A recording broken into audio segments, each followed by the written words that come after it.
Welcome to the Academic Writing Amplified podcast. On this podcast, we believe that the culture of academia needs to change radically. Women and non-binary people are revolutionizing academia within institutions that were not built for us. If you're ready to reject the culture of overwork, kick guilt and overwhelm to the curb, and amplify your voice to make a real impact on your field without breaking down or burning out, you're in the right place. With our team of experienced writing coaches as co-hosts, we'll share insights and talk to inspiring guests to bring you the practical strategies, systems, and mindset shifts you need to find time to write, publish work you love, and design your career on your terms. And it all starts with writing. Let's go. Hey everyone, it's Kathy, and I'm just popping in here before the episode starts to let you know that the wait list for our next cohort of Navigate is open. You can go to scholarsvoice.org/navigate, find the pink button, and get on the wait list. The reason you want to get on the wait list is because we actually open to the wait list first. So if you want to make sure you get a spot in the next cohort, you're going to want to get on the wait list. Now, we have decided to move up our original dates for it was going to be a September cohort of Navigate. We've moved those dates up slightly. So the program will start on August 14th and end on November 3rd. And we're going to be enrolling during July. So you definitely want to get on the wait list now. Enjoy the episode. Hey, hello, everyone, and welcome to the podcast. I'm Kathy Mazak, and I have a very special guest today, one of our recent grads from our Navigate Pilot's 12-week session that just wrapped up last week. So, Megan, would you introduce yourself to the podcast listeners? Sure. My name is Megan Evans, and I'm currently a postdoc at the Department of Psychiatry at Yale. My research focuses on the social determinants of mental health, substance use, and recovery, and ways in which people with lived experience of those conditions can help aid in other people's recovery. Awesome. Thank you so much. And I will say, Megan, that when we kind of talk about the Navigate program, a lot of times we talk about it's for professors. But sometimes we have postdocs, researchers, adjuncts, who are also professors, but you can use the word professor for a lot of things. So I want to know, as a postdoc in your position right now, what attracted you to Navigate, right now in your career? What were you kind of looking for? Yeah, that's a great question. So I found your podcast actually as a PhD student, and I'm maybe the traditional, non-traditional student, right? I'm older, I have a child, and I see all around me the culture of overwork and overwhelm. And I know that I love parts of academia and I love parts of what I do. And I also don't want my career to look like that. I don't want to work every night. I don't want to work every weekend. I want to take vacations. Especially as a postdoc, it's a time for me to try out academia, right? And see what it is I want to do for the next step. So I'm kind of coming at it as if I can make this life sustainable for me, then I'm happy to join academia. And if I can't, then maybe this isn't the right path for me. So that was my thinking.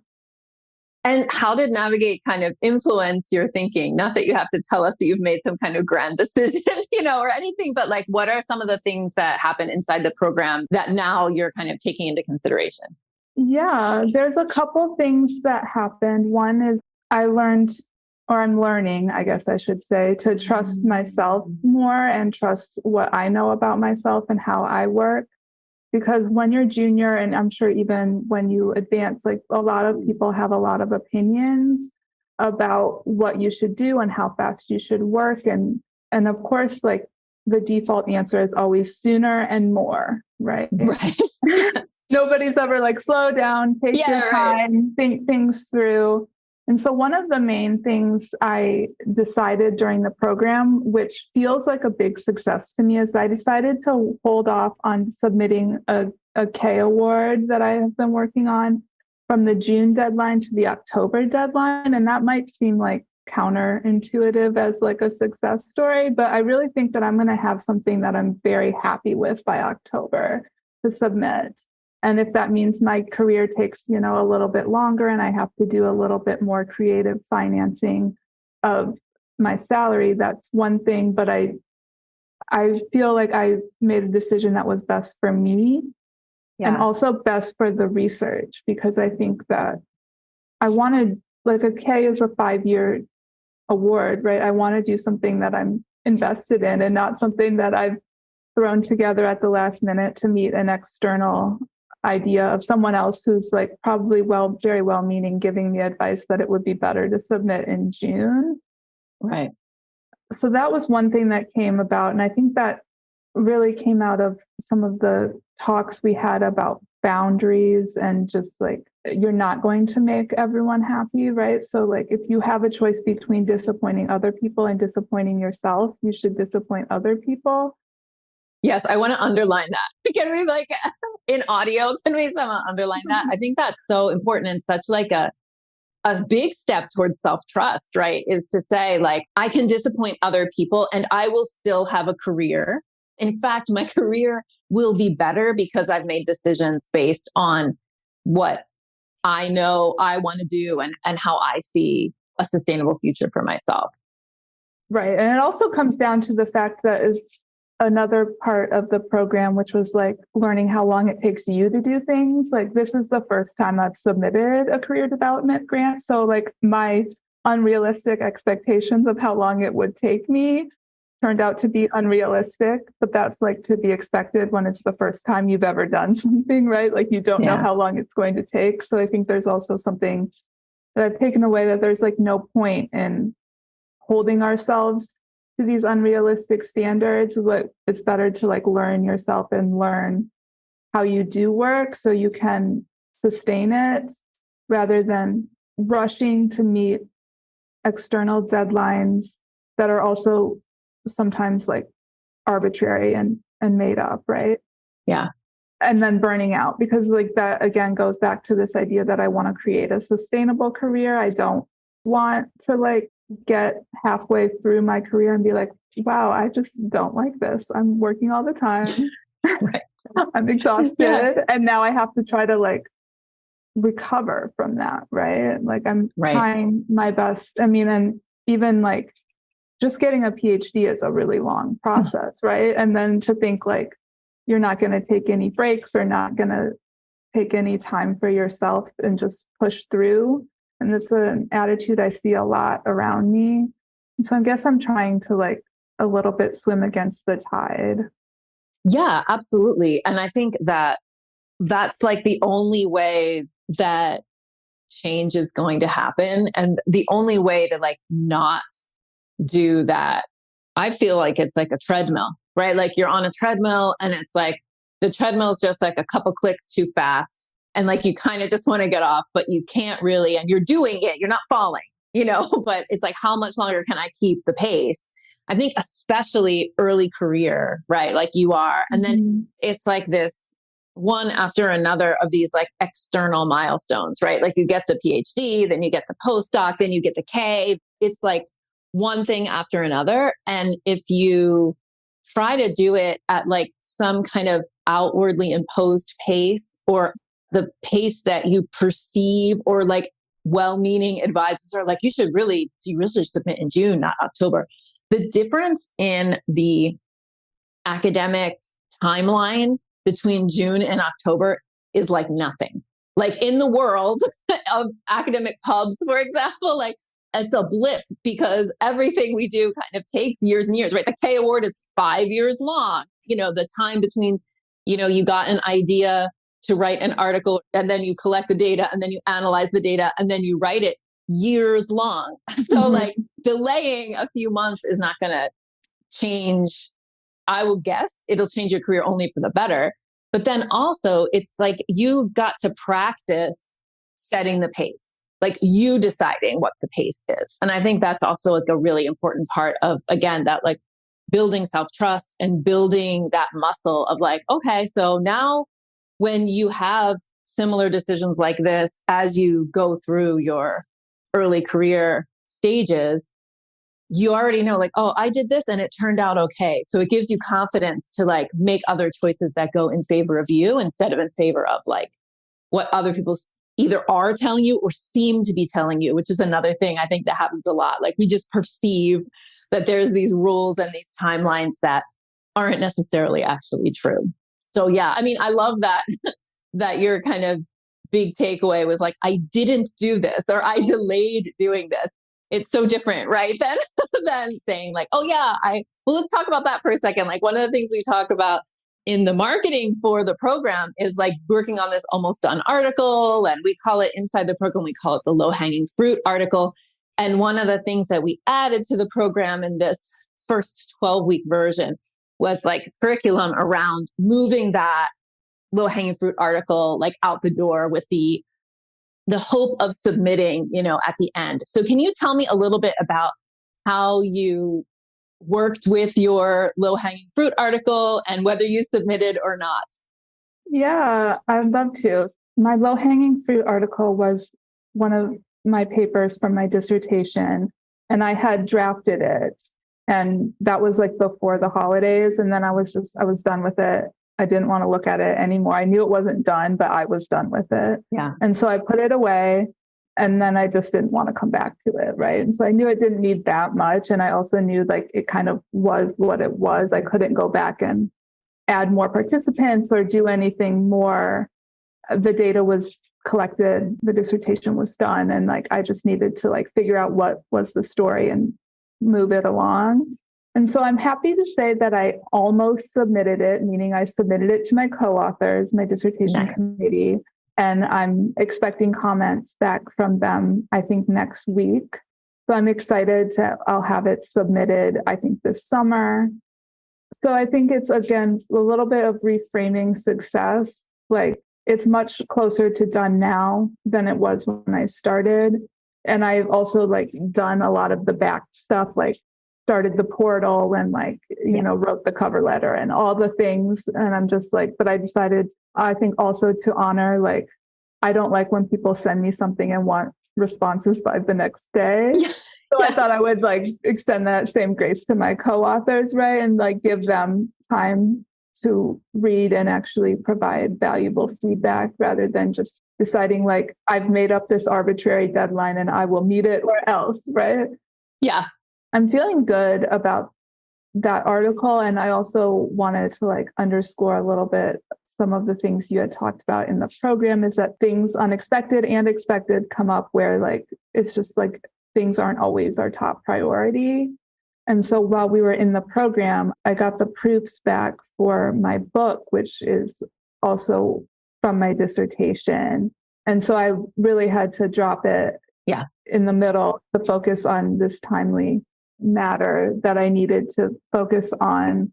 But I was happy that I was able to pick it back up and also just, again, work on my mindset about like, I'm a person that could work on something over and over and over again. And so like, it's somewhere in my mind close to perfect. And that's also kind of honestly how I was trained. I was trained with the people that really would tell me things like on time is better than perfect, but in their actions would not do that, would always ask for extensions and would always really like spend probably 80 to 90% of the effort on the last 10% of the product. Yeah. And so I was happy that I was able to send it out to my co-authors without obsessing too much and really like giving people, I mean, I want their contributions, right? Like I asked them to collaborate with me for a reason. And I feel like fresh eyes can see what I can't. And so just getting it out the door and like getting it to people who can